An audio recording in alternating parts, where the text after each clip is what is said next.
pues obviamente va a tener remisión con una buena evolución, con remisión de los síntomas. Y si está libre de síntomas en un intervalo de 4 a 6 semanas y posteriormente tiene recurrencia de los síntomas, entonces estaremos ante una pericarditis recurrente.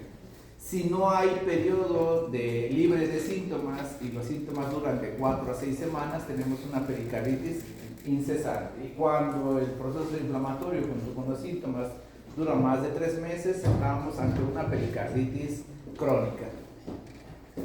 Si en el caso de una pericarditis recurrente, la gran mayoría va a ser secundarias a pericarditis idiopáticas, 70%, una infecciosa, sobre todo las viral que hemos mencionado, del 20 al 30%, y el resto de otras causas como antiinmunes, sistémicas, enfermedades de la colágena o neoplásicas, su porcentaje es más bajo. Si tenemos una pericarditis recurrente, bueno, el tratamiento de primera línea es como la pericarditis inicial, pero aquí se utilizan de forma combinada tanto los AINES como la colchicina y por supuesto adicionando restricción de la actividad física. Si eso no funciona, la segunda línea, usar corticosteroides a bajas dosis. Si eso no funciona, pues entonces utilizamos inmunomoduladores como inmunoglobulina intravenosa o azathioprina. Y ya como cuarta línea, pues la resección de la serosa, la pericardiectomía.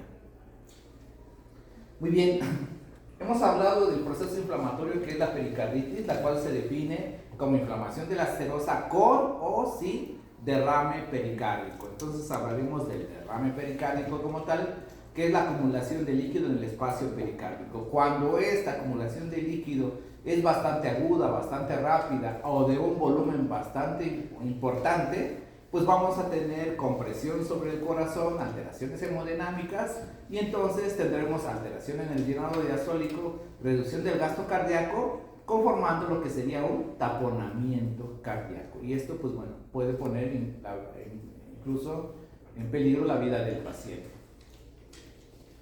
El pericardio, en realidad, aunque es una serosa, no es tan distensible, más bien es relativamente rígido, de tal manera que tiene que ver mucho el tiempo de instalación, es decir, el tiempo en el cual se llena de líquido. Ante una acumulación aguda, que estamos hablando de minutos o horas, bastarán volúmenes pequeños de 200 a 300 mililitros para que pueda tener una repercusión hemodinámica importante, un taponamiento. ¿Esto en qué escenario ocurre? En los escenarios traumáticos. Por ejemplo, el típico paciente que va conduciendo, que choca contra el volante sin cinturón de seguridad, trauma cerrado de tórax, ¿sí? Hay sangrado a nivel del pericardio y entonces en cuestiones de minutos el paciente pues está en un estado de choque, por así decirlo, por un choque obstructivo, por el taponamiento, y bastan estas cantidades de 200 a 300 mililitros de volumen. Más sin embargo, si la acumulación es lenta, que puede ser días e incluso semanas, puede albergar volúmenes mayores a 1 litro, 1 o 2 litros, y no tiene tanta repercusión hemodinámica. Entonces es el fenómeno de la última gota, que está en relación la presión, el volumen y obviamente el factor más importante, el tiempo. ¿Sí? Cuando es un tiempo prolongado se adapta y no hay repercusiones. Cuando es muy rápido hay repercusiones de forma importante. ¿Qué es lo que le hace esto? Pues que en realidad es relativamente rígido.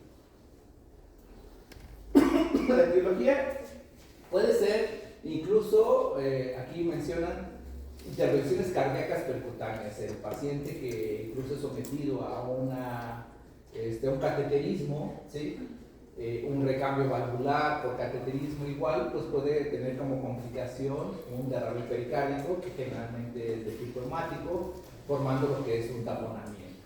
En las etiologías malignas también ocupa un porcentaje importante como causa de derrame pericárdico severo con taponamiento. Tenemos después lo que es la infección e inflamación, un 15%. Aquí está lo que sería la pericarditis, o sea, todos aquellos casos de pericarditis, sí, un 15% pueden tener derrames pericárdicos. Pueden ser secundarios a complicaciones mecánicas de un infarto agudo al miocardio, generalmente son complicaciones tardías. Se despierta un proceso autoinmune en pacientes que tienen un infarto, varios días o semanas después, 2 o 3 semanas, desarrolla autoanticuerpos que atacan el pericardio, puede ser una pericarditis con derrame pericardio importante y es un derrame post-infarto, se llama síndrome de Dressler. Dressler, así como suena con doble S, Dressler.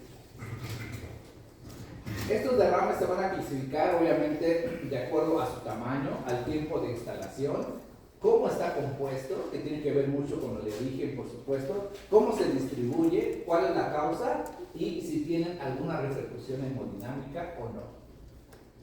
¿Cuál es la forma en cómo se puede cuantificar el tamaño? Pues mediante un ultrasonido, una ecocardiografía. Se va a medir el espacio que hay entre las dos hojas de la serosa, el pericardio visceral y el parietal. Si el espacio de estas dos hojas al final de la diástole es de menos de 10 milímetros, estaríamos hablando que es un derrame leve y el cual alberga aproximadamente menos de 100 centímetros cúbicos. Si el espacio está entre 10 y 20 milímetros, entonces ya es un derrame moderado y puede albergar de 100 hasta medio litro. Y si el espacio o separación es mayor de 20 milímetros, entonces es un derrame severo y puede albergar más de 500 mililitros. De acuerdo a la duración, es agudo cuando se instala en menos de una semana, es agudo cuando le toma de 1 a 3 meses y es crónico cuando tiene más de 3 meses de duración. Cuando tenemos un derrame, que los derrames más frecuentes son los derrames pleurales, se utilizan unos criterios que se llaman criterios de Lai, ¿sí? Esto es para ver cuál es el mecanismo, la composición del líquido, y eso nos puede hablar del mecanismo. Uno puede ser que sea un exudado. ¿Qué quiere decir exudado? Que la misma serosa exuda, es decir, produce el líquido. O puede ser un trasudado, simple y sencillamente no está produciendo el líquido, solamente está dejando pasar el líquido. Ese es un trasudado. Obviamente las causas son diferentes de cada uno de ellos. Entonces los criterios de Lai, al menos para los derrames pleurales, nos pueden decir, de acuerdo a la composición, si es un exudado o es un trasudado. Pero en el derrame pericárdico no son útiles, ¿sí? Lo que podremos determinar básicamente si es un exudado, dependiendo de la gravedad específica, si tiene una gravedad más de 1015, si los niveles de proteínas son mayores a 3 gramos por decilitro, si el radio entre proteínas séricas y proteínas del líquido pericárdico es mayor de 0.5 o la DHL es mayor de 200, estaremos hablando de un exudado. Se le puede hacer un citológico, si se encuentran obviamente células malignas, estaremos hablando de cáncer, o se pueden también determinar marcadores tumorales, es decir, proteínas que producen estas células malignas, su presencia pues también nos estará hablando de cáncer. Se puede hacer reacción en cadena de polimerasa, básicamente cuando tenemos sospecha infecciosa, que sería la tuberculosis. Hay algunos estudios complementarios que se le pueden hacer a este líquido pericárdico para ver si su origen es purulento, es decir, bacteriano, tuberculoso, si es de origen neoplásico o es un quilo pericárdico. ¿Qué sería el quilo pericárdico? Como de linfa, de líquido linfático. ¿Sale? Muy bien. Si hablamos de un derrame pericárdico que nos esté causando taponamiento cardíaco, vamos a tener algo que se llama triada de Beck, ¿sí? Fue el autor en Cleveland que describió esta triada de Beck cuando el paciente tiene un taponamiento. El artículo original nos habla de una etapa aguda y una etapa crónica. La etapa crónica, pues básicamente son datos de insuficiencia cardíaca derecha, ¿sí? Entonces, utilizamos más bien para la etapa aguda. ¿Qué presenta o cómo está integrada esta triada de Beck? Bueno, son 3 signos. 1, el paciente tiene hipotensión. 2, hay aumento de la presión venosa, venosa yugular. Entonces el paciente tiene incurgitación yugular y los ruidos cardíacos están disminuidos o están velados. El mismo caso, generalmente es lo utilizamos más bien en las etiologías traumáticas, que es donde más agudo se ve esta alteración y donde pues también puede ser frecuente, ¿no? Igual el mismo caso, paciente que se impacta en un automóvil, choca contra, o se estrella el tórax contra el volante, ¿sí? Sin cinturón de seguridad. Entonces, ¿cómo llega el paciente? Llega chocado, llega hipotenso, no tiene datos de sangrado evidentes, no tiene datos de sangrado que si bien no son evidentes, pero que a lo mejor lo más frecuente es que tenga una lesión abdominal, pero el abdomen llega completamente blando, sin datos de sangrado y está chocado, pues seguramente que tendrá un taponamiento cardíaco. Si junto con esto hay ingurgitación yugular y lo escuchamos y los ruidos cardíacos están muy disminuidos de intensidad, pues obviamente hacemos el diagnóstico de taponamiento cardíaco. Bueno, la presentación clínica del derrame pericárdico como tal, ¿sí? Va a incluir diversos síntomas, como sería el más frecuente, la disnea de esfuerzo, básicamente por datos de insuficiencia cardíaca.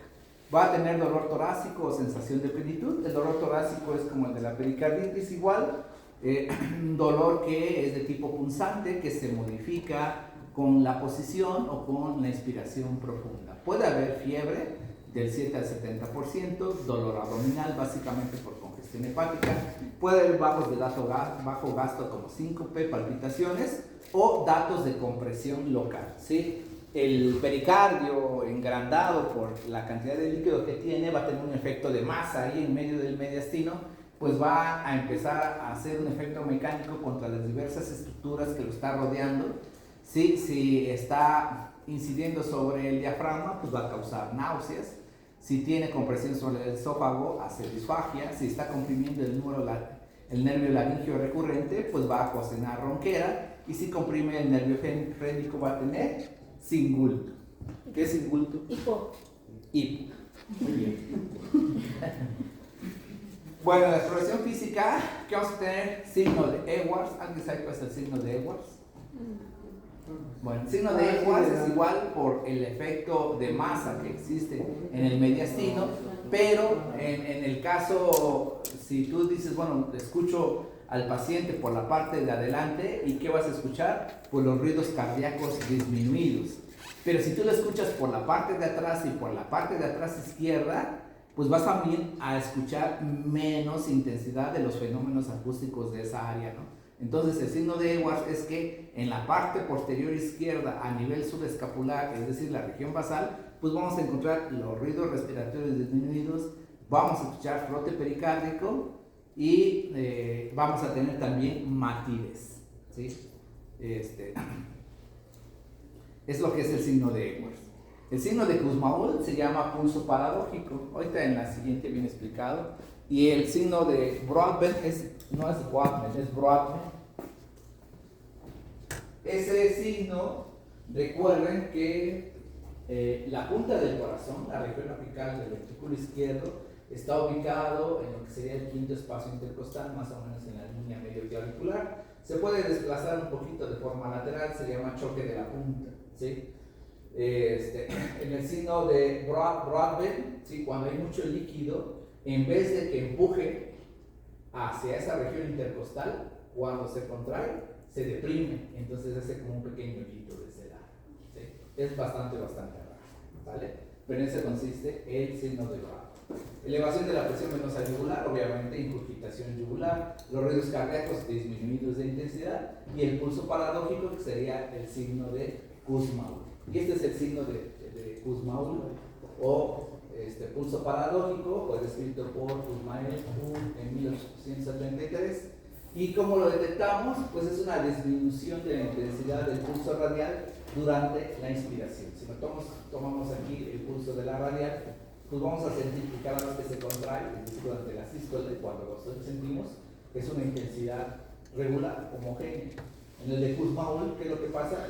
El paciente inspira y cuando expira lo dejamos de sentir o se siente mucho menos. El paciente expira y ya regresa a la normalidad, ¿sí? Esto es porque la presión arterial sistólica disminuye al menos 10 milímetros de mercurio durante la inspiración. ¿Por qué disminuye? Cuando tenemos aquí colección de líquido en el espacio pericárdico.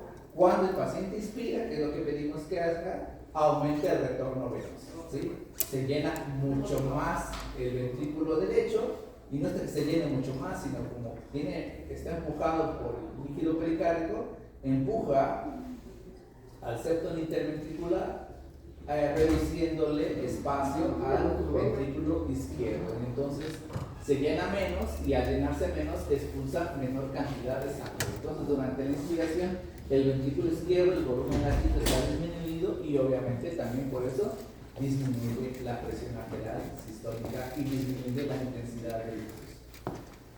¿Qué vamos a encontrar en el electrocardiograma? Lo más frecuente es que vamos a encontrar bajo voltaje de los QRS, en algo que se llama bajo voltaje generalizado. Ya les había dicho eso. ¿Qué es bajo voltaje generalizado? ¿Cómo se define? Pues, era lo que se veía en la cardiopatía restrictiva. Vimos un electro. Y dije, es como una disminución de la actividad eléctrica del corazón. No, como aplanado. Está como que aplanado. está como aplanado, sí, pero hablando con propiedad. ¿Qué están aplanados? Los QRS Entonces están aplanados los signos que tiene, bajo. o disminución de del voltaje, pero eso se llama amplitud, o sea, disminución de la amplitud. ¿De cuánto? Se los dije. De menos de 2.5.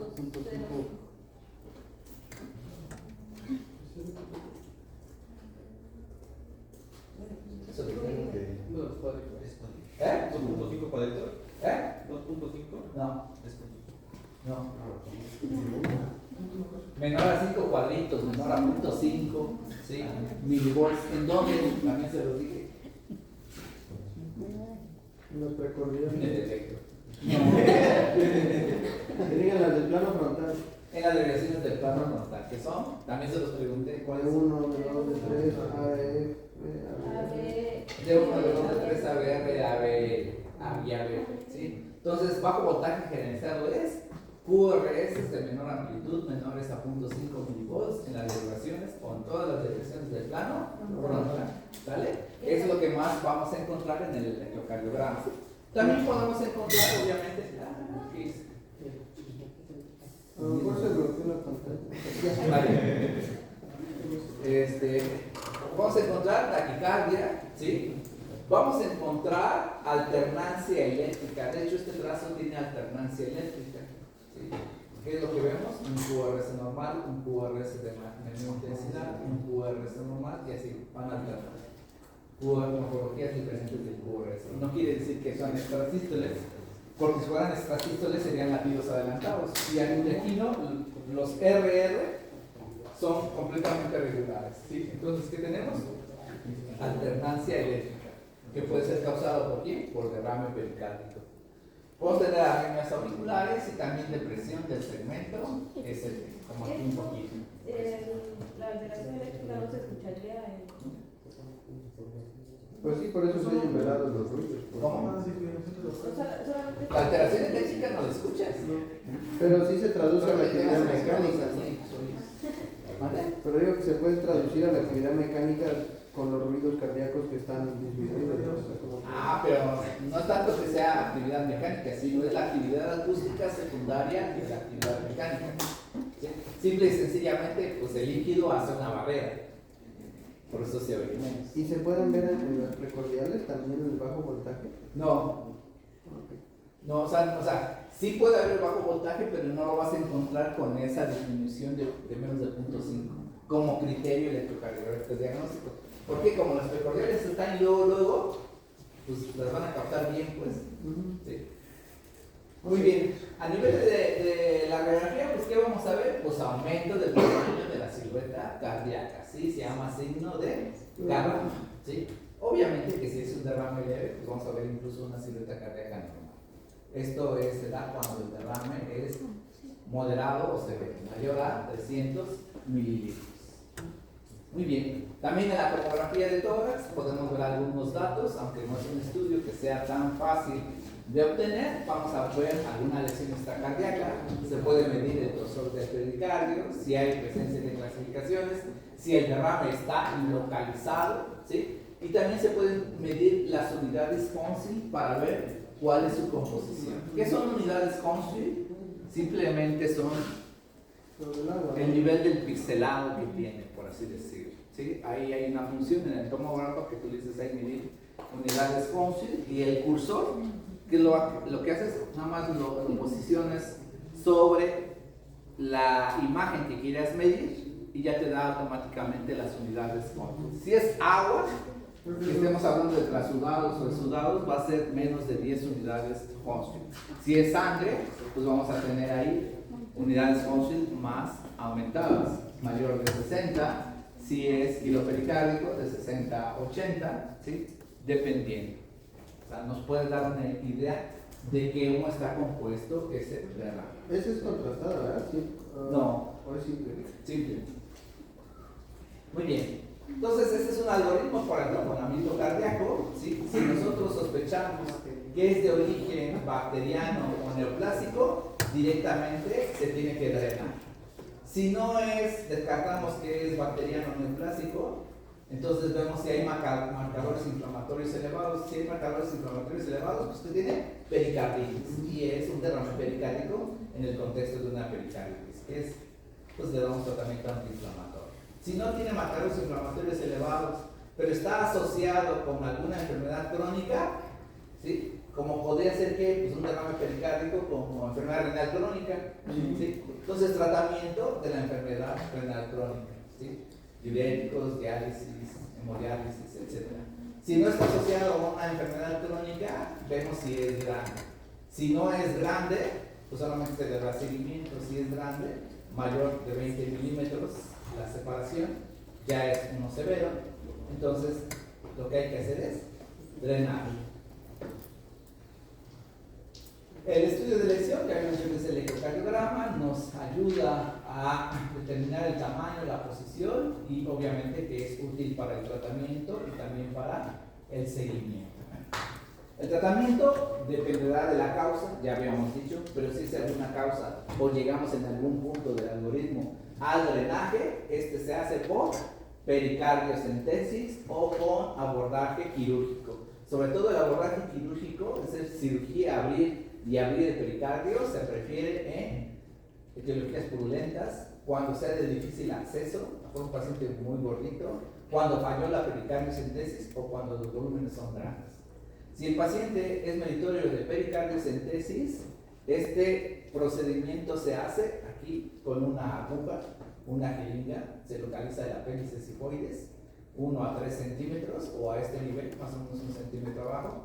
Nos vamos hacia el borde costal del lado izquierdo, ahí se funciona y se dirige la punta entrando en dirección a lo que es el hombro. Y ahí vas aspirando hasta que obtienes el líquido o sangre, dependiendo de qué sea. Se puede hacer a ciegas, ¿sí? Actualmente, pues bueno, puede ser guiado por electrocardiograma, que es como se hacía antes. Agarrabas unos caimanes, esas pincitas, es un cablecito que trae dos tenecitas de lado a lado, los llevan en la secundaria, entonces conectabas un caimán a la aguja y el otro caimán al electrodo del monitor, ¿sí? Entonces ya vas llegando, llegas al pericardio, aspiras, ¿sí? Cuando ya vas llegando al miocardio, pues toca la punta del miocardio y entonces hacia atrás, ¿vale? Un poco antiguo, pero actualmente ¿qué utilizan? Pues se utilizan transductores ultrasonográficos conectados a tu celular y pues ahí lo ves, sin ningún problema. Sí. Muy bien. ¿Cuáles son indicaciones? Cuando tiene repercusión hemodinámica, triada de hipotensión, choque, es indicación de pericardiocentesis, es decir, tienen un taponamiento. Cuando tenemos un derrame pericárdico sintomático que no responde a tratamiento médico, cuando hay sospecha de etiología bacteriana neoplásica, cuando no se realiza, contraindicaciones relativas, no absolutas, trastornos de la coagulación. Un TP prolongado con un INR mayor a 1.5 o trombocitopenia con plaquetas menores a 50,000. ¿Con qué aguja se hace la pericardicentesis? Generalmente con de los más gruesos que tenemos. O sea, aquí lo hacemos como que de forma muy empírica, por así decirlo, ¿sí? Utilizamos los más gruesos que tenemos, un 14, ¿sí? A veces el 16, pero depende qué tan largo esté. A veces aquí no es tanto lo grueso, sino lo largo. Idealmente existen ya los kits, o sea, ya viene, ya actualmente, o sea, aquí nosotros lo hacemos todo muy artesanal, pero ya todo viene en kits, ¿sí? O sea, si vas a poner un catéter central, ya prácticamente ideal viene ya en kits. Si vas a poner una sonda una sonda Foley, ya viene el kit de sonda Foley, ¿sí? Ellos sí los tienen, ¿sí? Entonces ahí ya tenéis como su paletita con el líquido, todo, ya todo viene ahí, todo. Ya nos pasa esto, no, ya nada más abres el kit y ya lo haces, ¿sí? Para hacer un drenaje pleural también ya se llama pleurofilia, entonces ya viene ahí tu kit. Y entonces también hay kits para pericardiocentesis que ya traen su aguja específica. ¿Vale? Y no, pues aquí lo hacemos con la más grande que tenemos. Muy bien. ¿Puede haber complicaciones? Claro, si es en el 10% de los casos. ¿Qué puede haber? Pues ruptura de la cámara cardíaca, que llegues, estimules al miocardio, hagas alguna arritmia ventricular, que tuviste muy mala suerte y le das un llegue ¿a quién? A una coronaria. Puede haber un neumotórax, un neumotórax, un neumopecarco, ya más raro, una lesión hepática, es cuando está del otro lado, pero hay pacientes que tienen hepatomegalia que incluso se siente hasta el lado, hasta la parte del epigastrio. Va a haber mayor riesgo de complicaciones cuando no está localizado de forma homogénea lo que es el derrame pericárdico, ¿sí? Muchas de las ocasiones se concentra mayor cantidad en la parte anterior. Por eso es que nos da el signo de Kussmaul, porque en la parte anterior, ¿quién está? El ventrículo derecho. Recuerden que el ventrículo derecho está a la derecha, obviamente, pero a nivel en el mediastino está rotando y ocupa la cara anterior, ¿no? Entonces ahí se acumula más líquido, por eso nos da Kussmaul. Pero puede ser que no se acumule tanto en la parte anterior, sino que se acumula más en la parte lateral y en la parte posterior. Ahí tenemos mayor riesgo de complicaciones, ¿sí? Cuando son pequeños, menos de 10 milímetros de separación, o cuando están loculados, es decir, cuando hay tabicaciones. Y cuando hay ascitis, como en el ejemplo que ponía anteriormente, ahí en vez de hacer pericardiocentesis se hace bueno, es una función, ¿no? Si hay ascitis, seguramente es porque tiene ascitis por congestión y tiene hepatomegalia y tiene datos de insuficiencia cardíaca derecha o global, y seguramente la acumulación de líquido es por insuficiencia cardíaca. ¿Qué tienes que hacer? Pues tratar la insuficiencia cardíaca, es decir, eliminar el exceso de líquido. Conforme se elimine el exceso de líquido, se va a eliminar el pericardio. Muy bien. Y cuando es drenaje quirúrgico, pues bueno, este es un estándar de oro si consideramos que la etiología puede ser neoplásica y servirá también para tomar una biopsia, ¿sí? Hay dos abordajes quirúrgicos, un cifoideo o mediante una toracotomía diálica. Pero va a depender de la causa y del paciente. Muy bien, ¿alguna duda, pregunta? No, taller de transferical. Voluntarios. Muy bien.